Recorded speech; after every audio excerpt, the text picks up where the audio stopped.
الحمد لله وكفى وسلام على عباده الذين اصطفى خصوصا على أفضلهم وخاتم النبيين محمد الأمين وعلى آله وصحبه أجمعين أما بعد فأعوذ بالله من الشيطان الرجيم بسم الله الرحمن الرحيم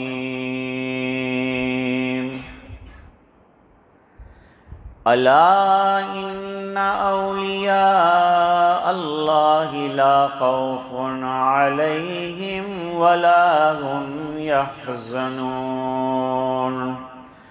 الذين آمنوا وكانوا يتقون لهم البشرى في الحياة الدنيا وفي الآخرة لا تبديل لكلمات الله ذلك هو الفوز العظيم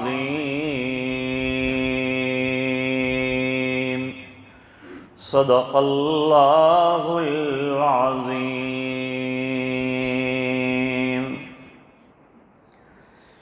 اللهم صل على سيدنا محمد وعلى آل سيدنا محمد وبارك وسلم۔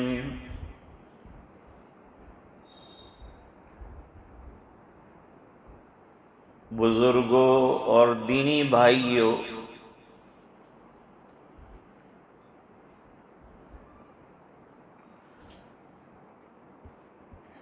مجھے موسیٰ جی بھائی نے ہمارے مدرسے کے مشورے کے بعد جب واپس گھر جا رہے تھے تو سید عطاء اللہ شاہ بخاری رحمۃ اللہ علیہ کے عرس کے سلسلے میں خرافات اور برائیوں سے بچنے کے لیے ایک اصلاحی پروگرام میں حاضری دینے کا حکم دیا۔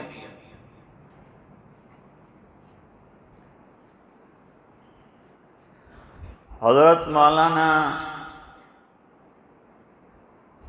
اسعد میر قاسمی صاحب مدظ اللہ العالی نے تائید کی،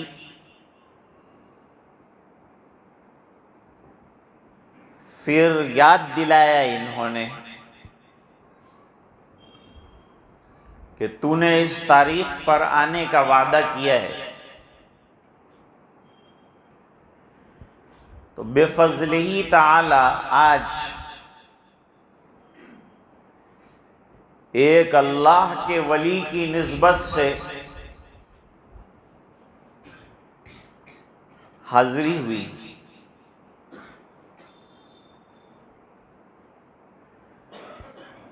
حضرت شیخ الحدیث مولانا محمد زکریا صاحب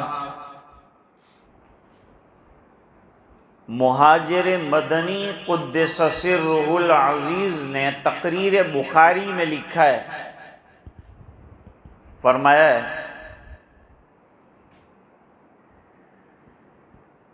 کہ کچھ چیزیں ابتداً بہت اچھی ہوتی ہے لیکن بعد والے اس کے اندر چیزیں ملا کر اصل چیز کو بگاڑ دیتے ہیں۔ یہی حال عرس کا بھی ہے۔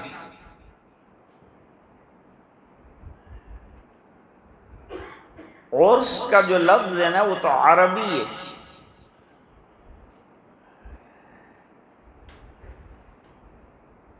جب کوئی ایمان والا انتقال کر جاتا ہے تو قبر میں سوال کیے جاتے ہیں، اور جب جواب مبشر اور بشیر کو اچھے مل جاتے ہیں، ایمان والوں کے لیے دو فرشتے آتے ہیں، ان کا نام مبشر اور بشیر ہے، اور غیروں کے لیے جو آتے ہیں ان کا نام منکر اور نکیر ہے۔ وہ نہایت ڈراؤنی شکل میں آتے ہیں، یہ نہایت بہترین شکل میں آتے ہیں اور بشارتیں دیتے ہیں۔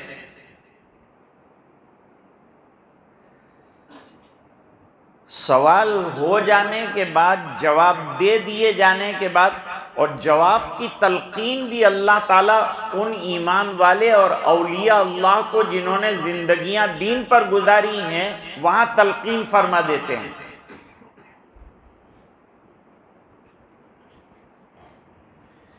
جب جوابات ہو جاتے ہیں تو فرشتے مردے سے کہتے ہیں نم کا نومۃ العروس، اے مرنار تو سو جا آرام سے، جیسے کہ پہلی رات کی دلہن سوتی ہے۔ جب شادی ہوتی ہے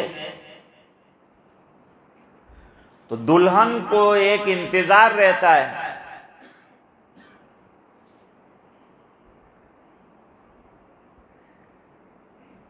حضرت مولانا محمد تقی صاحب رحمۃ اللہ علیہ نے ایک واقعہ لکھا ہے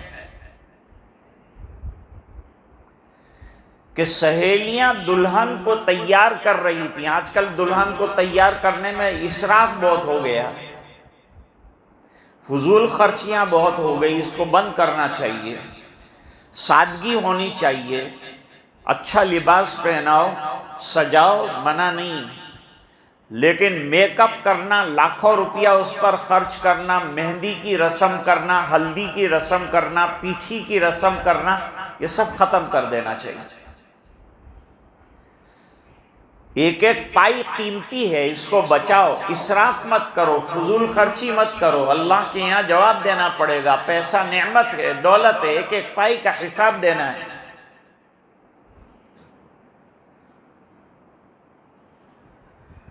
تو لڑکی کو تیار کر دیا سہیلیوں نے،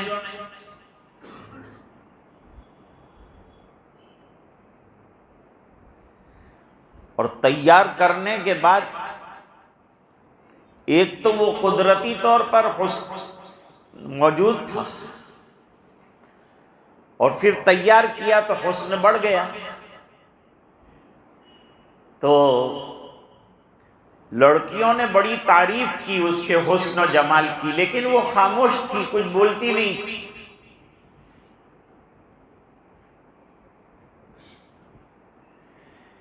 کہا تجھے اپنا حسن پسند نہیں آیا؟ تجھے اتنا سجایا دھجایا تو تجھے پسند نہیں آیا؟ کیوں تعریف کے کوئی جملے نہیں بولتی؟ اس نے کہا تمہارے تعریف کرنے سے کام نہیں چلے گا،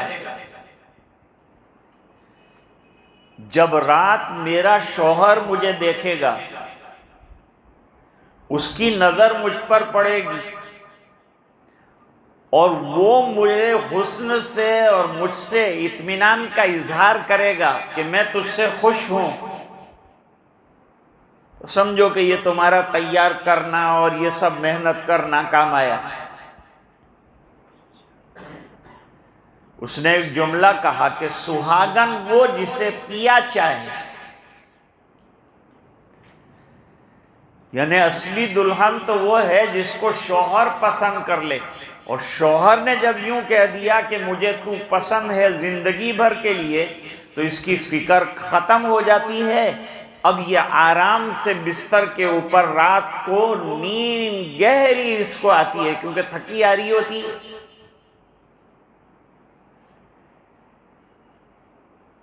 فرمایا کہ جب فرشتے سوال کر لیتے ہیں، ایمان والا جواب دے لیتا ہے، تو اس کو کہا جاتا ہے کہ لا خوف علیہم ولا ہم یحزنون، اب نہ تجھے کوئی غم ہے نہ کوئی خوف ہے۔ اللہ والا وہ ہوتا ہے جس کو دنیا میں بھی کوئی غم ستاتا نہیں ہے اور کوئی خوف اس کو خائف نہیں کرتا۔ غم اور خوف تو ہر ایک کو لاحق ہوتے ہیں، لیکن اللہ والوں کے مقامات اتنے عالیشان ہوتے ہیں کہ ان کو غم کے پہاڑ بھی دل کے ساتھ آ کر ٹکراتے ہیں تو وہ برداشت کرتے ہیں خوشی کے ساتھ۔ ایک اللہ والا مرض میں مبتلا تھا اور مکھیاں زخموں کے اوپر بیٹھ رہی تھی، لیکن وہ لیٹے لیٹے ذکر میں مصروف ہے، کوئی شکوہ نہیں، کوئی شکایت۔ کسی نے کہا حضرت آپ بڑی مصیبت میں ہیں۔ جواب دیا اللہ کا شکر ہے کہ معصیت میں نہیں ہوں، مصیبت ہے یہ تو اللہ کی طرف سے ہے، درجے بلند ہوں گے، نعمتیں اللہ کے یہاں ملیں گی۔ حضرت عمران ابن حسین رضی اللہ تعالیٰ عنہ بستر علالت پر 20 سالوں تک لیٹے رہے، بواسیر کی بیماری ہوئی تھی، 20 سال تک لیٹے رہے، لیکن چہرہ گلاب کی طرح کھلا ہوا۔ آدمی 2-3 دن بیمار ہوتا ہے، بستر پر لیٹ جاتا ہے تو اس کا چہرہ مزمحل ہو جاتا ہے، لیکن ان کا چہرہ گلاب کی طرح کھلا ہوا۔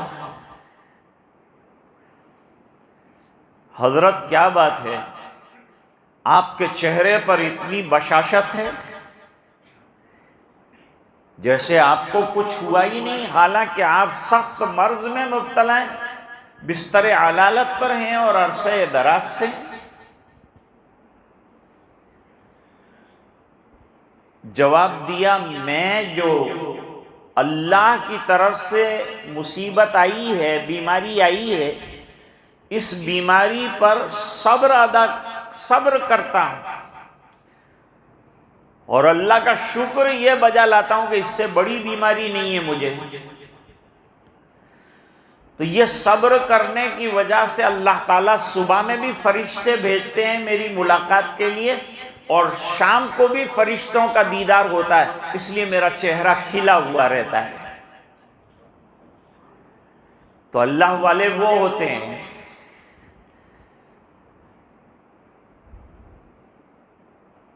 تو اب وہ جو لیٹ جاتا ہے سوالات کے جواب دینے کے بعد، تو جیسے دلہن کو دلہا کہتا ہے کہ سو جا آرام سے، بے فکر ہو کر، ٹینشن مت لے، اس طرح یہ مردے کو قبر میں کہا جاتا ہے۔ اور یہ مردہ کون ہوگا؟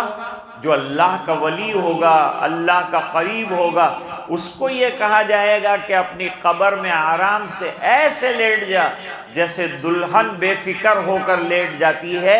اب تجھے بے فکر کر دیا گیا، اب تو جنت میں عافیت کے ساتھ جائے گا اور تیرے لیے ہمیشہ کی نعمتیں ہوں گی، نہ تجھے کوئی خوف لاحق ہوگا نہ تجھے کوئی غم لاحق ہوگا۔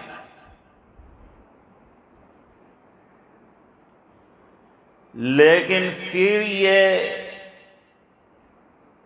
جس دن یا رات میں اللہ والے انتقال کر گئے،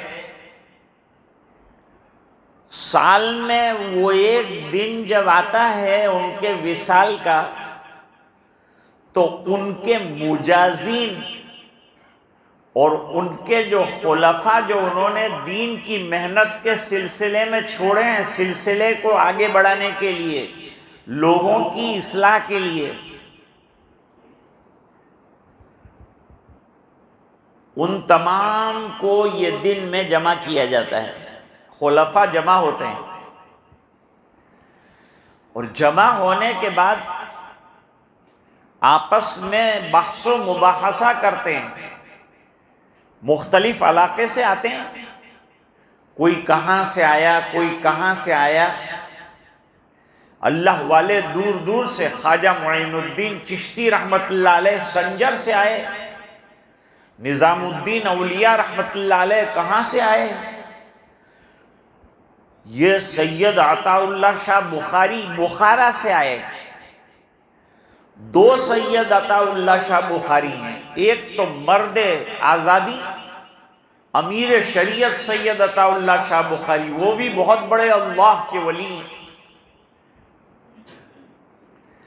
اور ایک ہمارے یہ سید عطا اللہ شاہ بخاری۔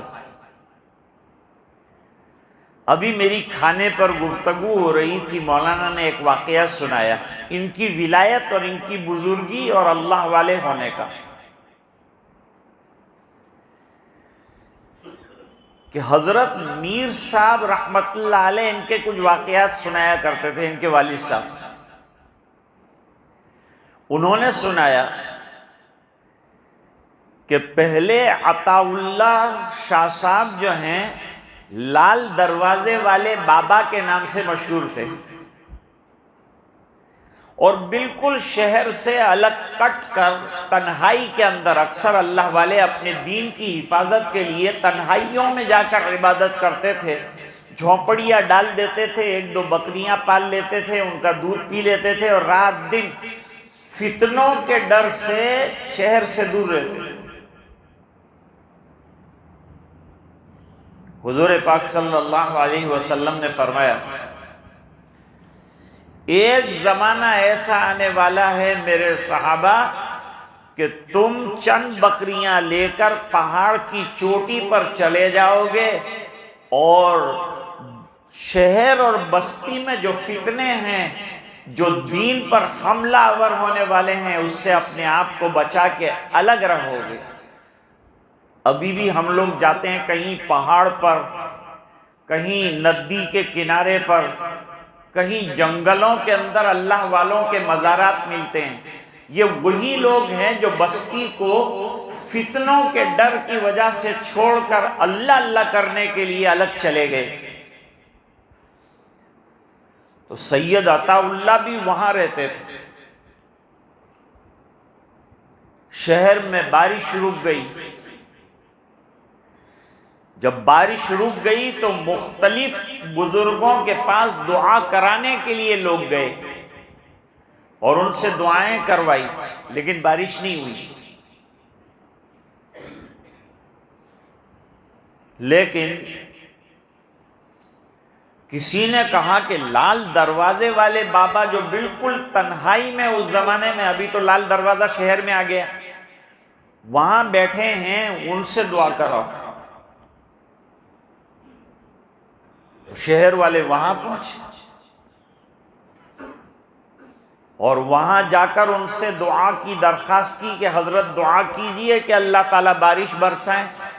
تو انہوں نے کہا بھائی میں تو کوئی ایسی حیثیت رکھتا نہیں ہوں، اللہ والے اپنے آپ کو چھپاتے ہیں، اپنے اچھے اعمال کو بھی چھپاتے ہیں۔ آج ہی بخاری شریف کے اندر ایک روایت آئی، ایک غزوہ لڑا ہے حضور پاک صلی اللہ علیہ وسلم نے، اس غزوے کا نام ذات الرقاع ہے، چیتھڑوں والا غزوہ۔ ابو موسیٰ اشعری رضی اللہ تعالیٰ عنہ نے ایک مرتبہ بیان کر دیا کہ ذات الرقاع میں اتنا پیدل چلنا پڑا کہ ہمارے پیر کے ناخن جھڑ گئے، اور پتھریلی زمین میں چلنے کی وجہ سے پیروں میں زخم پڑ گئے۔ تو ہم نے اپنے پیروں کے اندر کپڑوں کے چیتھڑے باندھے اور ہم چلے. پھر اچانک یاد آیا کہ میں نے اپنے اچھے عمل کا تذکرہ کر دیا, مجھے چھپانا چاہیے تھا. اے اللہ مجھے معاف فرما دے, مجھے چھپانا چاہیے تھا, میں نے کیا کہہ دیا. تو اللہ والے وہ ہوتے ہیں جو چھپاتے ہیں. وہ کئی کہنے والا بیچارہ کم پڑھا لکھا یوں کہتا ہے کہ جو پاتا ہے وہ چھپاتا ہے. جس کو اللہ تعالیٰ ولایت کے مرتبے عطا فرماتے ہیں. ولی کس کو کہتے ہیں؟ ولی قریب کو کہتے ہیں, مددگار کو کہتے ہیں, دوست کو کہتے ہیں. اولیاء اللہ یعنی اللہ سے بے حد محبت رکھنے والے اور اللہ سے انتہائی قرب رکھنے والے, اور اللہ تعالیٰ سے انتہائی قرب کے لیے اللہ کی انتہائی اطاعت ضروری ہے, سنتوں کی انتہائی پیروی ضروری ہے, اور زبان کو ذکر اللہ میں ہمیشہ لگائے رکھنا ضروری ہے, اور فضولیات سے اپنے آپ کو بچانا ضروری ہے. تب جا کے آدمی اللہ والا بنتا ہے. اللہ والے بننے کی 2 شرطیں بیان کی. الذین آمنوا وکانوا یتقون, جو ایمان والے بغیر ایمان کے کوئی ولی نہیں بن سکتا.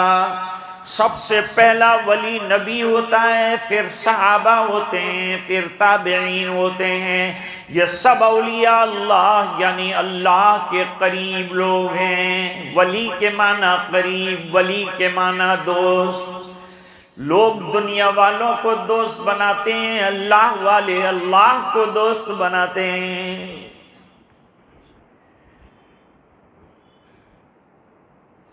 تو انہوں نے کہا میں تو ایسی کوئی شخصیت نہیں ہوں کہ آپ تم میرے پاس آئے, میں تو فقیر آدمی ہوں. اللہ والا وہ ہے جس کی پوری زندگی اللہ کی مرضی کے تابع بن جائے, وہ اللہ کا ولی ہے. اور اس کو بھی حدیث شریف کے اندر بیان کیا ہے.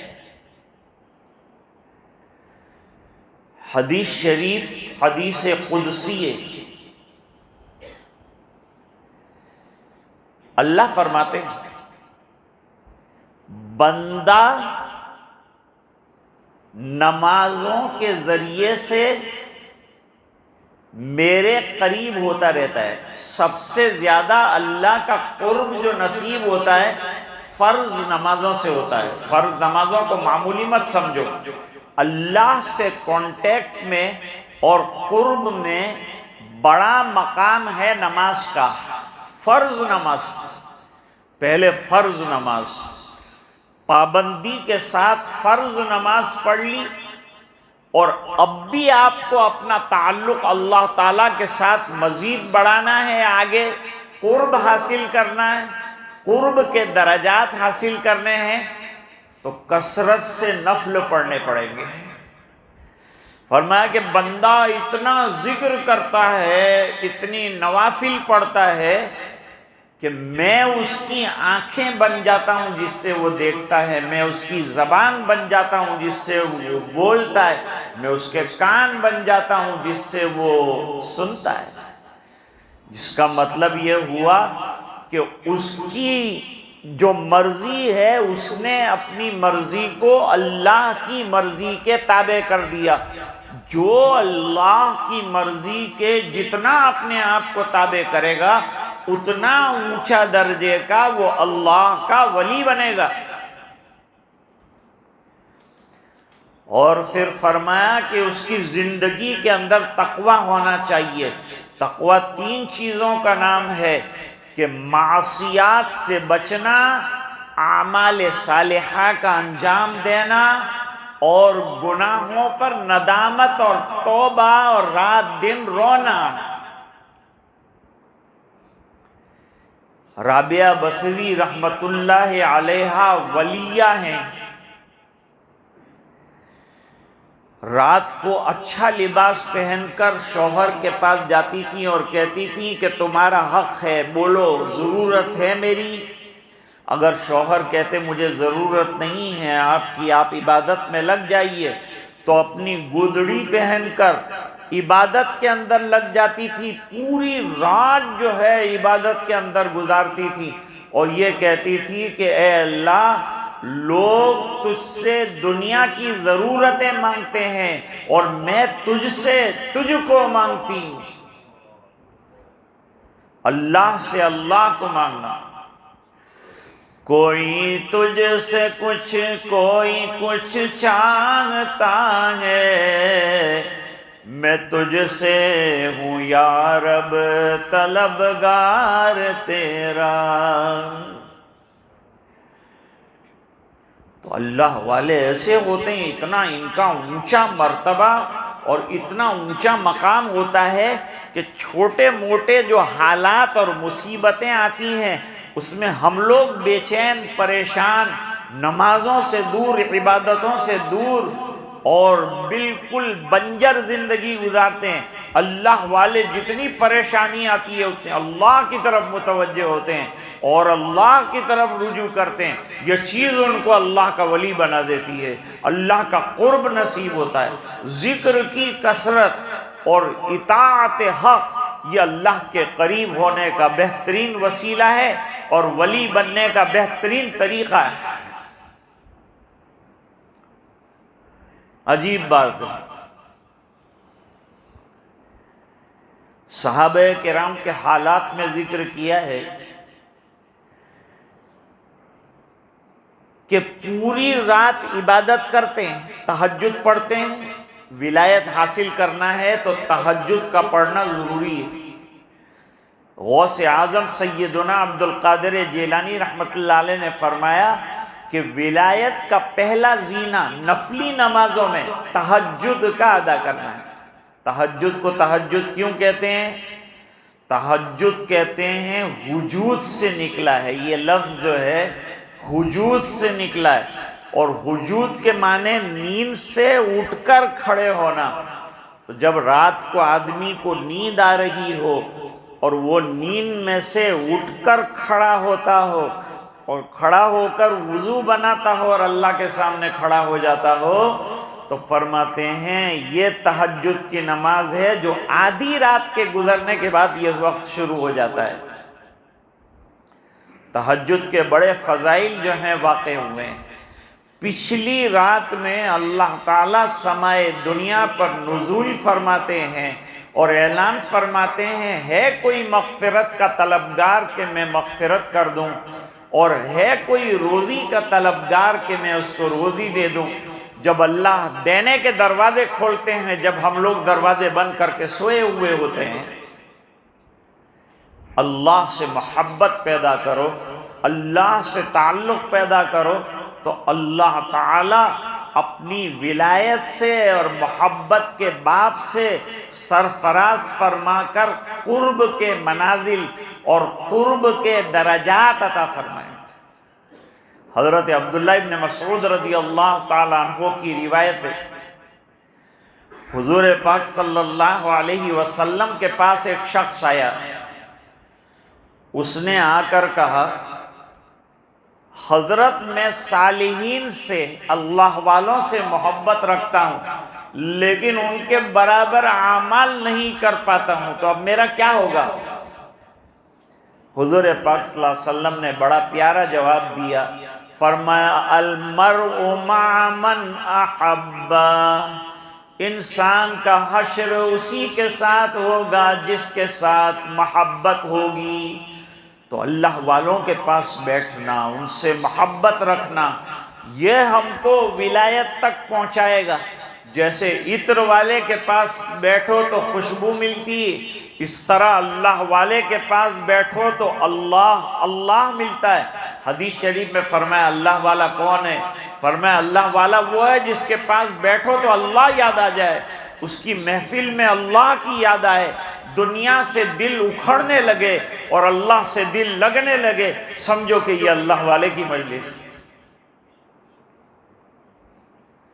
ایک بزرگ بیٹھے ہوئے تھے، بہت مالدار، بزرگی اور مالداری میں کوئی تضاد نہیں ہے کہ مالدار جو ہو تو بزرگ نہیں ہو سکتا اور بزرگ ہو تو مالدار نہیں ہو سکتا. یہ دونوں میں ٹکراؤ نہیں ہے. بزرگ بھی ہو سکتا ہے، مالدار بھی ہو سکتا ہے، لیکن مال سے اس کو محبت نہیں ہوتی. وہ مال کو معمولی چیز سمجھتا ہے، بے حیثیت چیز سمجھتا ہے کہ اللہ کی امانت ہے، سنبھالنے کے لیے دیے، جس دن مانگیں گے لے لیں گے. تو ایک آدمی وہ اللہ والے کے پاس آیا، وہ تو بڑا کاروبار کر رہے تھے. 1000 کا سامان ان کو دے دو، 10,000 کا کپڑا ان کو دے دو، 25,000 کا مال ان کو دے دو. کہ ان کا امتحان کرنا چاہیے. اللہ والوں کا امتحان نہیں کرنا چاہیے، لیکن اس کے دل میں آیا اللہ والے کا امتحان کریں. لوگ کہتے بہت بڑے اللہ والے ہیں، بہت بڑے اللہ والے ہیں. دیکھیں کتنے بڑے اللہ والے ہیں. وہ کپڑے کے تھانوں کے بیچ میں بیٹھے ہیں، پیسے گن رہے ہیں، حساب کتاب ہو رہا ہے. اس نے کہا حضرت میرا حج کا ارادہ ہے. حضرت نے جواب دیا کہ بہت اچھا، مبارک ارادہ ہے. حج میں جانا چاہتے ہیں آپ؟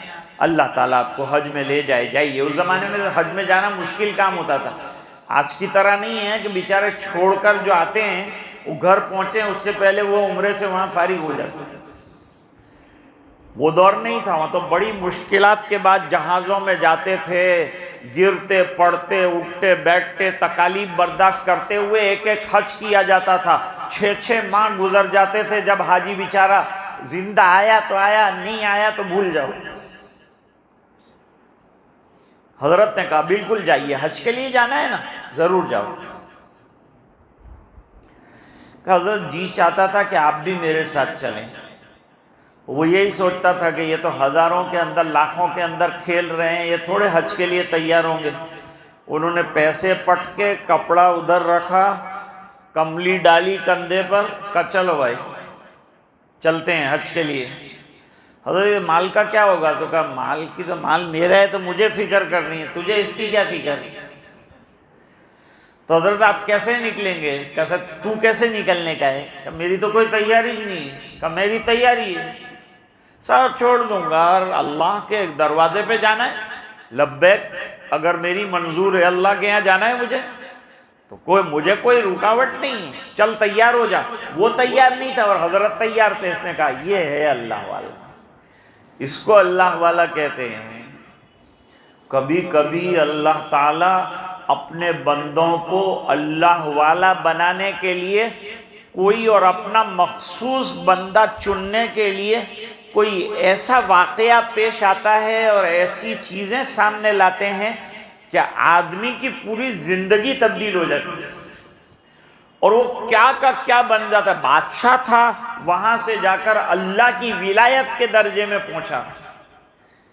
ابراہیم ابن ادہم رحمت اللہ علیہ بہت بڑے بادشاہ ہیں، حکومت بھی بہت بڑی ہے، سلطنت بھی بہت بڑی ہے، لیکن کبھی کبھی نماز کے لیے اٹھتے ہیں رات کو. سلاطین پہلے والے نیک ہوا کرتے تھے کیونکہ یہ اللہ والوں کی صحبت رکھتے تھے، اللہ والوں سے ملتے تھے. جیسے عالمگیر رحمت اللہ علیہ اپنے دربار میں اولیاء کو اور علماء کو ہمیشہ ساتھ رکھتے تھے اور ان سے نصیحتیں حاصل کرتے رہتے تھے اور ان کی نصیحت پر عمل کرتے تھے. عالمگیر رحمت اللہ علیہ نے شاہ عبد الرحیم صاحب رحمت اللہ علیہ کو خط لکھا کہ آپ میرے پارلیمنٹ میں اعجازی ممبر بن جائیے، آپ کا دفتر کے اندر نام لکھ لیا جائے گا، آپ کو کرسی پر آ کر روزانہ بیٹھنا ہے اور کچھ نہیں کرنا ہے، جب میں پوچھوں جواب دے دینا ہے، میرے ساتھ رہیں آپ.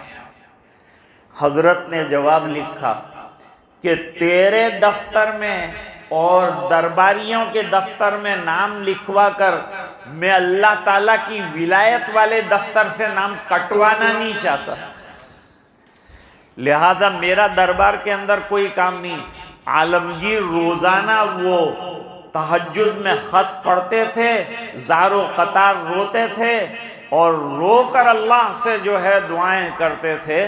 اللہ نے بڑا مقام بادشاہت کے ساتھ عطا فرمایا تھا ولایت کا ہمارے عالمگیر رحمت اللہ علیہ کو. ابراہیم بن ادہم کے پاس بھی بہت مال ہے. کبھی تہجد میں اٹھتے ہیں، ایک مرتبہ تہجد میں اٹھے تو چھت کے اوپر کسی کے چلنے کی آواز آئی. پوچھا بھائی چھت پر کون ہے؟ تو کہا میں ہوں. کیوں چھت پر کیا کر رہے ہو؟ کہا اونٹ تلاش کر رہا ہوں. چھت کے اوپر کہیں اونٹ ہوتا ہوگا؟ بے وقوف آدمی چھت پہ کہیں اونٹ تلاش کرتے ہیں؟ فرمایا جیسے چھت پر اونٹ تلاش کرنا بے وقوفی ہے، اس طرح بادشاہت کے ساتھ ولایت تلاش کرنا بھی بے وقوفی ہے. دل کے اوپر ایک دھکا لگ گیا کہ اس نے تو عجیب بات کہہ دی. سمجھا دیا. ایک بات تو یہ ہوئی 10 من گلاب کا بستر بچھا کر روزانہ سوتے تھے. 10 من گلاب لائے جاتے تھے، اس کی سیج سجائی جاتی تھی، اس کے اوپر سوتے تھے آرام سے. تو ایک رات اپنی نوکرانی اور اپنی خادمہ کو بھیجا، جا بستر ٹھیک کر کے آ. بستر وہ ٹھیک کرنے گئی تو اس نے سوچا کہ ایسا شاندار بستر، کیسا سونے کا بادشاہ کو مزہ آتا ہوگا، ذرا 2 منٹ میں لیٹ جاؤں. لیٹ گئی تو نیند آ گئی. جیسے تقریر کے اندر نیند آ جاتی، آدمی ارادہ نہیں کرتا لیٹنے کا لیکن بلا اختیار نیند آ جاتی. نیند آ گئی. بہت عرصہ ہو گیا آئی نہیں. بادشاہ نے چھڑی لی کہ ملازمہ کو بھیجا تھا ابھی تک آئی نہیں، بستر خوابگاہ سے میں جا کر دیکھا سوئی ہے. 2 کمچیاں لگائی. ایک دم چونک کر اٹھ گئی اور روئی، بہت روئی. پھر ہنسی. حضرت نے کہا روتی بھی ہے اور ہنستی بھی ہے، روئی کیوں؟ کہا میں نے آپ کی نافرمانی کی. مجھے سونے کا حکم نہیں تھا، بستر سجانے کا حکم تھا. نافرمانوں کو سزا ملتی ہے، اس لیے مجھے آپ نے سزا دی. اس پر میں نافرمانی مجھ سے ہو گئی، رو رہی ہوں. لیکن تو ہنس کیوں رہی ہے؟ کہ ایک بات یاد آ گئی. 2-5 منٹ آپ کے بستر پر غفلت کے ساتھ میں سوئی اور 2 کمچیاں مجھے پڑ گئی، تو جو گھنٹوں کے گھنٹوں یہ بستر کے اوپر غفلت کے ساتھ سوئے گا، اللہ کے یہاں کتنی کمچیاں اور کتنی لکڑیاں اس کو کھانی ہیں. ایک دم دل کے اوپر بات لگ گئی. ابراہیم ابن ادہم رحمت اللہ علیہ 12 سال نیشاپور کے جنگل میں مجاہدے کے اندر اور ذکر و طاعت کے اندر رہے. اپنا سب دربار چھوڑ دیا، بادشاہت سپرد کر دی، خزانے سپرد کر دیے، بیوی کو سلام کہہ دیا. جنگل میں رات دن عبادت کے اندر رہے. اللہ تعالیٰ نے یہ دنیا کا بادشاہ بننے کے بجائے ولایت کا سلطان بنا دیا. یہ اللہ تعالیٰ کا نظام. میں عرض کر رہا تھا کہ شاہ عطا اللہ بخاری جو ہیں وہ اپنے آپ کو چھپا رہے تھے، میں کچھ نہیں ہوں، میری دعا بھی کچھ نہیں ہے.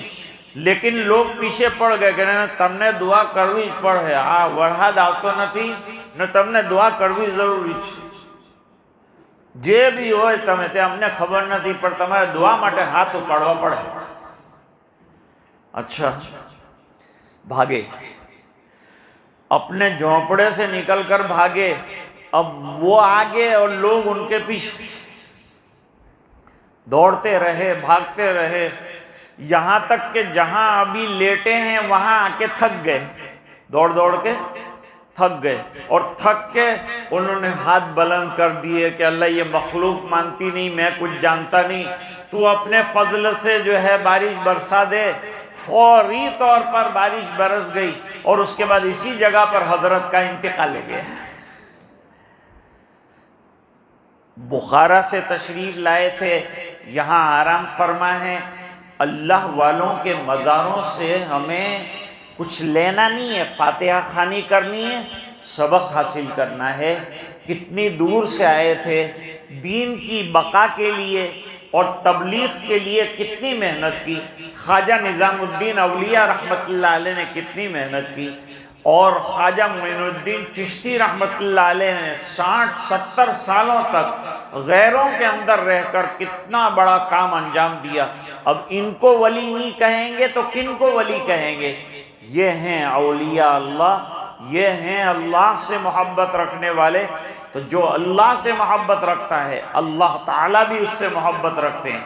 دنیا میں ایک تو مقبولیت ہوتی ہے جیسے کہ بمبئی والوں کی ہے، بمبئی والے جو فلمی دنیا کے لوگ ہیں ان کے لیے لوگ دیوانے ہیں، انہوں نے بال کٹوائے انہوں نے بھی بال کٹوا لیا، انہوں نے سر ٹکا مونڈا کروایا انہوں نے بھی کروا لیا، اس نے کان کے اندر ایئرنگ پہن لیے اس نے بھی پہن لیے، اس نے گلے کے اندر جو ہے مالا ڈالی اس نے بھی ڈال لی، اس نے ناک کٹوائی اس نے بھی کٹوا لی، اس نے کان کٹوائے اس نے بھی کان کٹوا لی۔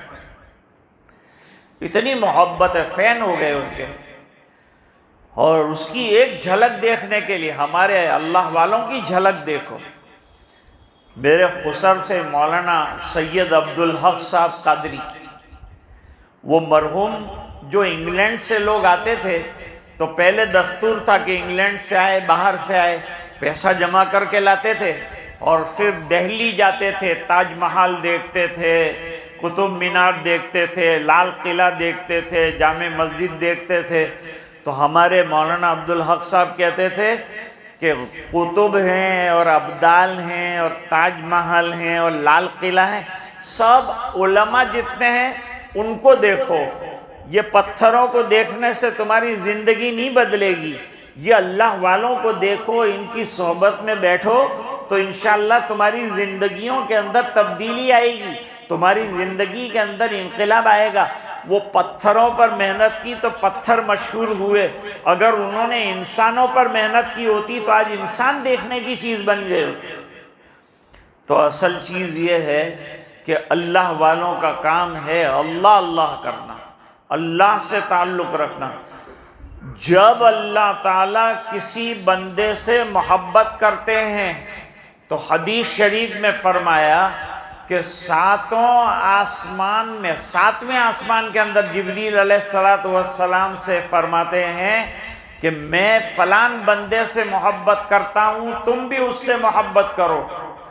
تو ساتویں آسمان کے فرشتے اس بندے سے محبت کرتے ہیں۔ چھٹے آسمان پر اعلان ہوتا ہے، چھٹے آسمان کے فرشتے بھی محبت شروع کر دیتے ہیں، یہ اللہ والوں کی محبت ہے۔